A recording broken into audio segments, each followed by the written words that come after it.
تقویٰ کیوں چاہیے؟ قرآن مجید نے ایک مقام پر فرمایا یا ایھا الذین آمنوا اتقوا اللہ حق تقاتہ، اے صاحبان ایمان تقوی اختیار کرو. کیسا؟ حق تقاتہ، جیسا تقوی اختیار کرنے کا حق ہے. لا تموتن، ہرگز مت مرنا، الا وانتم مسلمون، جب تک کہ تم مسلمان نہ ہو جاؤ. ہرگز نہ مرنا، اس کا مطلب کیا ہوا؟ کیا مطلب ہوا؟ دیکھو بالکل مت مرنا، بالکل مت مرنا جب تک کہ تم مسلمان نہ ہو جاؤ.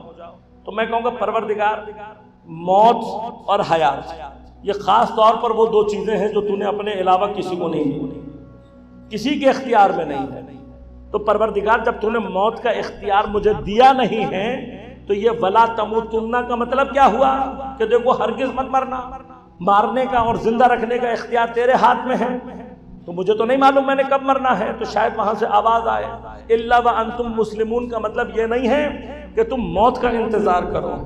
الا وانتم مسلمون کا مطلب یہ ہے اپنے اسلام کو گارنٹی کرو، اپنے اسلام کو مضبوط کرو. تمہارا کام ہے اپنے اسلام کو مضبوط کرنا. ایک دفعہ اسلام مضبوط ہو گیا، گارنٹیڈ ہو گیا، تو اس کے بعد جب مرضی موت آئے اور جہاں مرضی موت آئے. لیکن یہ تو بڑا مسئلہ ہے، اس لیے کہ عاقبت بخیری ایک ایسا ایشو ہے کہ حتیٰ ائمہ نے کہا ہے کہ جب بھی دعا کرو اپنے لیے بہترین دعائیں جو ائمہ نے کہی ہیں کہ ہو سکتی ہیں، ان میں سے ایک دعا عاقبت بخیری کی دعا ہے. کیوں؟ اس لیے کہ انجام موجود ہیں، انجام موجود ہیں. کربلا تک امام کے ساتھ ہے، کربلا تک امام کے ساتھ ہے. بعض لوگ ایسے بھی ہیں کہ جو عصر عاشور تک امام کے ساتھ رہے ہیں، عصر عاشور حسین کو چھوڑ کر چلے گئے.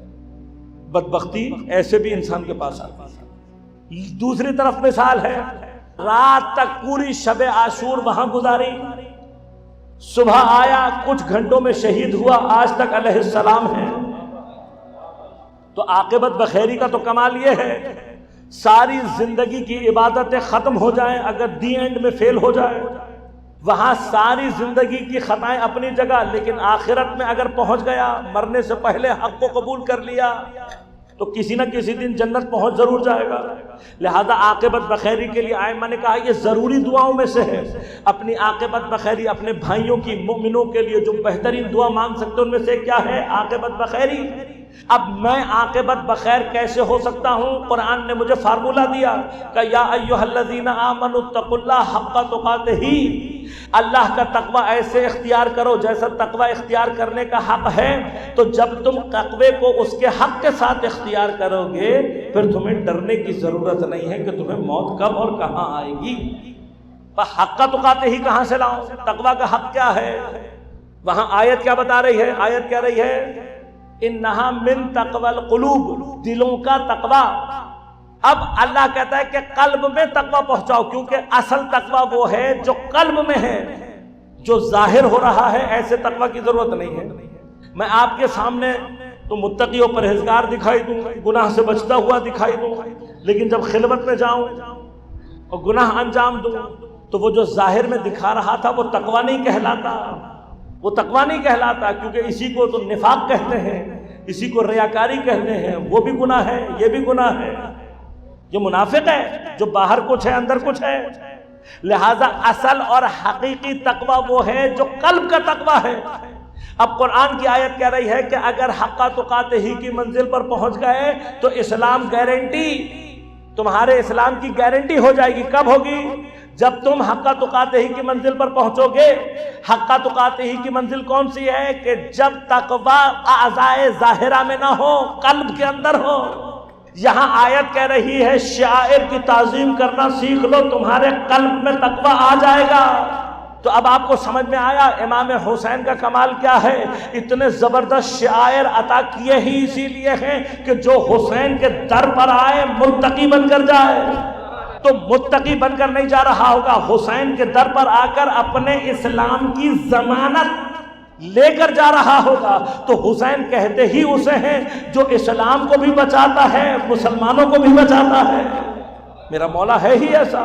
نوجوانوں کو ایک پیغام خاص طور پر آج دے دوں، یہ یاد رکھنا کہ چابی کلید کی کیا ہے تقوی کی وادی میں اترنے کے لیے. علیہ السلام کی کیا ہے؟ چابی کیا ہے جس سے تقوی کی وادی میں اترا جائے؟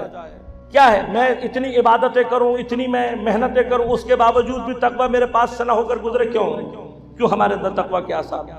تقویٰ کی پہلی سیڑھی کا نام ترک معصیت ہے، ترک معصیت۔ اس منزل کو اٹین کرنے کی کوشش کرو۔ زیادہ عبادتوں کی ضرورت نہیں ہے، زیادہ عبادتیں تقویٰ ایجاد کرنے میں مدد تو دے سکتی ہیں، متقی نہیں بنا سکتی۔ تقویٰ میں اضافہ کرتی ہیں لیکن متقی نہیں بناتی۔ متقی کے لیے مفید ہے زیادہ عبادت، متقی کے لیے زیادہ عبادت مفید ہے۔